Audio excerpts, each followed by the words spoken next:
gabime që bëja më përpara për të humbur kile dhe pavarësisht se mund të ulej numri tek peshorja, nuk ndryshonte dhe shumë trupi im, sidomos tek zona e barkut. E para nuk haja mëngjes.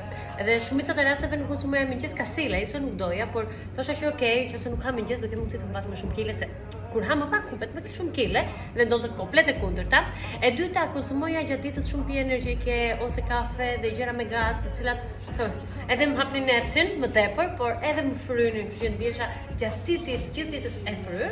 Dhe e treta dhe një nga gjërat më të rëndësishme është fakti që nuk konsumoja ushqim gjatë ditës. Mund të haja 1 herë 2 herë në ditë maksimumi. Dhe besoj që kjo është edhe normalja, por jo. Të gjitha këto më arritën edhe pse mund t'isha në kilet ideale për një kohë caktuar, nuk isha energjinë e duhur, nuk ndesha mirë gjatë ditës, kisha i ndyrë, të akumuluar tek zona e barkut, edhe të gjitha xhikset e mia më rrinin çiksi të ngushta. Kështu që kjo, kur ndryshova këto, ndryshoi gjithçka.